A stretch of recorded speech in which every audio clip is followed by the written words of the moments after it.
agradeço neste momento ao professor Dr. Darrin Baines, professor de Economia da Saúde de Bournemouth University e University of Bradford, que possa dar início à sua intervenção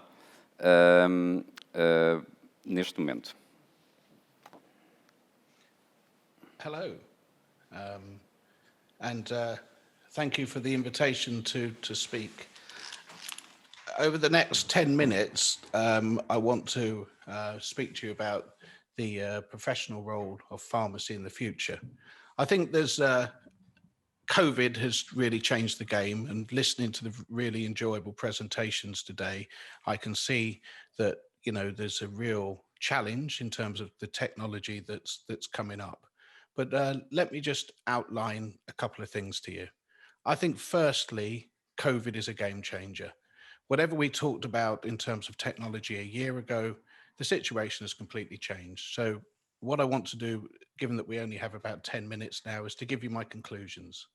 Firstly, I believe that COVID will change the technology in primary care. It will change the way that doctors work. And as a result, what we're likely to see is that doctors are less likely to see patients. They're less likely to have face-to-face consultations. So the first point is this: if doctors move online, and if doctors use new technologies, and if doctors network in a different way, what happens to the standalone pharmacy that has been built next door to a GP surgery?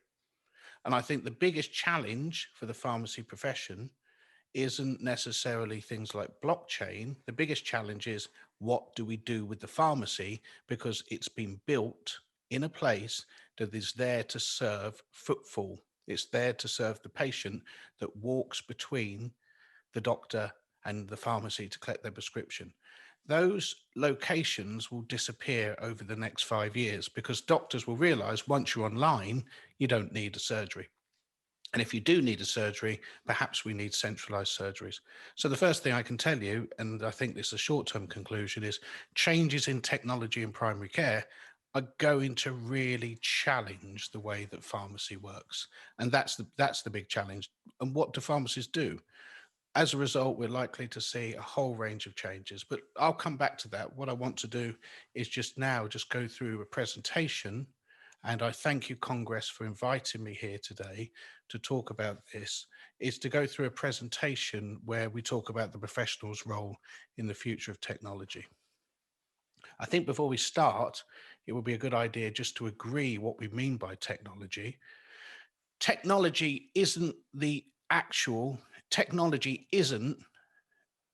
thing in your hand. Technology isn't your mobile phone. Technology isn't the internet. Technology is the interaction between the person and the machine. Technology is a process, not an object. And I think where pharmacy, with its recent learnings about technology, has focused primarily on technology as an object. And what we need to do is focus on technology as something that pharmacists use. So we need to focus on technology-enabled pharmacy. I think the reason I'm specifying this message is that it's not important what the technology is. What is important is how it changes pharmacist behavior. And that's the thing we need to be talking about, not technology and innovation. We need to be talking about changes in pharmacist behavior. So if you want to contact me, I'm a professor of health economics, and I have studied pharmacy for 20 years. Please contact me. I'm more than happy to debate. But one thing I need to tell you is that I love pharmacy. I completely, for the last 20 years, I wish I'd trained as a pharmacist. Economics is just so boring compared with pharmacy. And one of the things I wanted to show you today is I'm in an actual Victorian pharmacy, a UK pharmacy, and all of the bottles and drawers are real. So this is an original pharmacy. And the reason that I'm here is because if you look, we are surrounded by technology. This is the key thing that pharmacists need to understand. Pharmacists are technologists. Throughout their history, pharmacists have been technologists. Pharmacists have created the drug industry. Pharmacists have created the dyeing industry. Pharmacists created industry after industry after industry based upon their technology. Early pharmacists led the development of science worldwide. You are technologists. And this is what I want to ask you. If you're technologists, you should be involved in technology.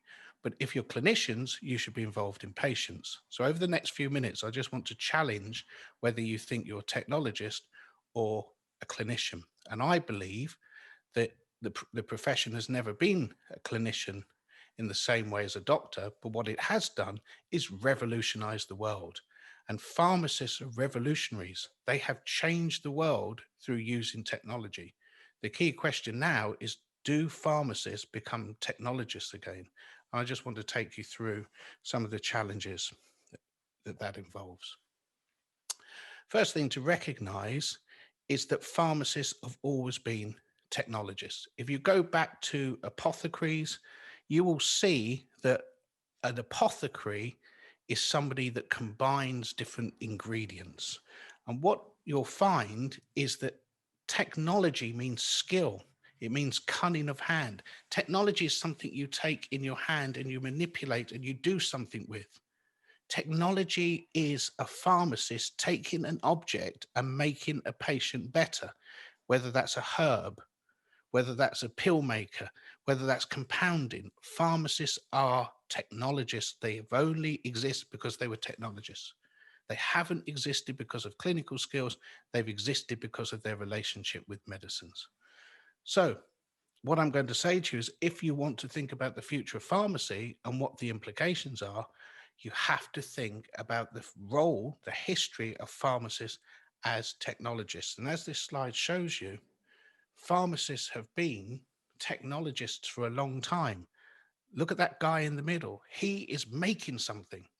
All you have to do is you have to swap the physical bottle, the pouring, for a 5G, for a scan, for any blockchain technology. Once you swap the medicine, the compounding, the mixing, you realize that pharmacy is there to make choices about technology. If a patient comes to you, you decide what technology to give them. You decide which medicine. Medicine is a technology. In the future, you'll decide which medicine, which compliance device, how they collect data on their phone. Pharmacy is about technology. However, there's one problem that we've got. At the moment, technology is something that's happening here, and pharmacists are here dispensing. Pharmacists are dispensing here, and technology is happening here. Technology is happening in Amazon. Technology is happening in companies outside of the industry. What pharmacists need to do is grab the technology industry and say, no technology without us, because you're going to miss the point. We are technology enabled pharmacists. We have always been technology enabled. We have always had a relationship between technology. That's why we're here. We're technologists. But if technology happens here and pharmacies here dispensing or doing pharmaceutical care, what we're going to find is that the pharmacist will disappear and the technology will take over. I'll say that again. The pharmacist will disappear and the technology will take over. And there will not be technology-enabled pharmacy. There will just be technology. That's the challenge. And I think that's the challenge that the pharmacy profession needs to think about very quickly, because COVID has made all of this real. COVID is a game changer. As I said, the patient will not see the GP. There will not be physical footfall. There will not be people going into pharmacies. If there is people going into pharmacies, there will be consolidation and pharmacies will merge. There will be dispensing centers. So why am I saying all this? The reason I'm saying this is we need to go back to the introduction of pharmaceutical care. In the mid-1980s, pharmacy as dispensers was a profession without direction. And I love pharmacy. I'm saying this as a historical fact. But in 1990, Pharmaceutical care became the vision for saving pharmacy. And if you read this excerpt from the paper, it says pharmacists have been clinical. Pharmacists, the raison d'etre for pharmacy is clinical care. Pharmacists are clinicians. Well, I've read the history books of pharmacy. I don't see pharmacists as clinicians. I think that that's been a small part of their role. Pharmacists have created the pharmaceutical industry. Pharmacists created photography.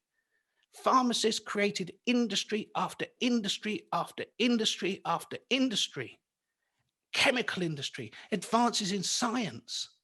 They weren't clinicians. The history of pharmacy is not the history of a clinical profession. They've got clinical skills, but that hasn't been the driver of pharmacy. The driver of pharmacy has been a relationship with new technologies, innovation in doing things, not innovation in objects, innovation in achieving things, innovation to make people's lives better based upon science and the application of science in terms of technology.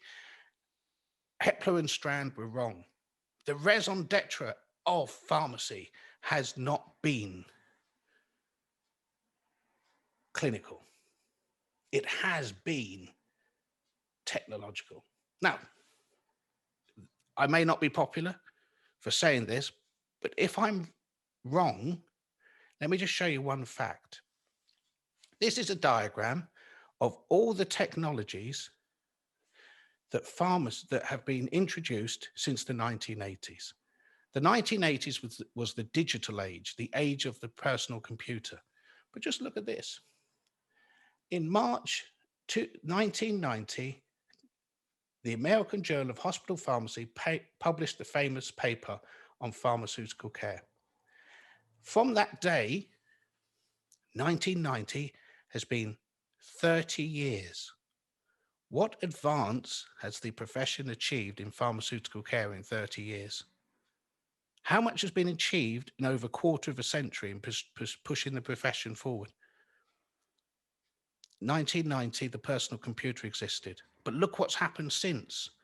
Since 1990, the internet has been invented. There was no Facebook. There was no LinkedIn. There were no mobile phones. There was no 5G. There was no blockchain. Everything we understand today has developed since the pharmacy profession has used pharmaceutical care as its main philosophy of practice. None of these developments are there to help pharmacists become clinicians. So what's happened is that pharmacists have ignored the recent changes in technology because it hasn't helped them improve their clinical prowess. The journey of pharmacy for 30 years has been a clinical journey. Show me what it has achieved. Show me how it's changed. Because for me, the major developments in pharmacy in the last 30 years haven't been clinical. They've been the invention of new medicines that are much more effective than their predecessors. It's been that new technology in medicines that's changed pharmacy, that's led to more dispensing, that's led to more clinical skills. It hasn't been driven by clinical ideology. It's been driven by technology in the pharmaceutical industry. But look at all these opportunities that are being missed. Look at all of the things that have happened since pharmaceutical care. Pharmacy needs a new model of practice, and pharmaceutical care needs to be rewritten to take account of not only the technologies that have happened in the last 30 years, but the unbelievable changes in technology that are going to happen in the next 5 years, particularly due to COVID. So let me ask you a question. The technological future of pharmacy depends upon one thing, not the technology. It doesn't matter what the technology is.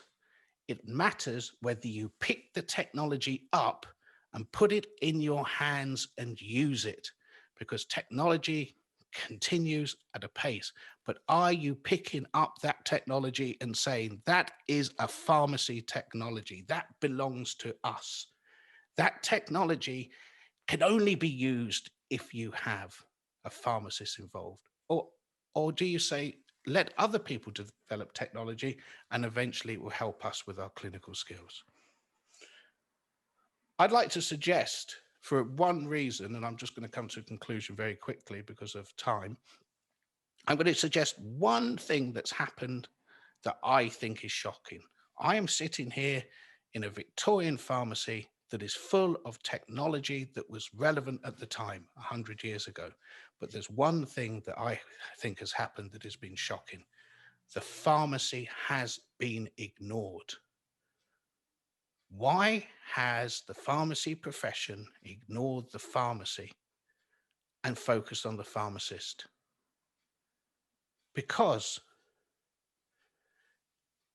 pharmacies only exist because of the apothecary, because of the chemist shop. The pharmacy hasn't evolved beyond the pharmacy. But why is the pharmacy not being seen as a matter of urgency of a technology-enabled pharmacy? And just here is a paper that I wrote for FIP probably 5 years ago explaining the design of a future of pharmacy, a technology-enabled pharmacy. But it's not happening. Why? I'm just so perplexed. So let's draw some conclusions. I think the first conclusion that I want to draw, and this is my humble opinion, pharmacists are technologists. They're clinicians. They can be clinicians. They can specialize. But if you look at the history of pharmacy, pharmacists are technologists. They've always been technologists. So let me give you an example. This is an example of a paper that I wrote with some colleagues from FIP about technology-enabled pharmaceutical care. It's a new way of doing things. And the new model of pharmacy practice isn't pharmaceutical care. It is blended pharmacy practice, face-to-face consultations, technology-enabled pharmacy, and patient health technologies. The combination of patient technologies, pharmacy technologies, and face-to-face consultations. To me, that's the way forward. So let's draw some conclusions and before we go. So I think the conclusions are simple. Pharmacists have been technologists since the beginning of time.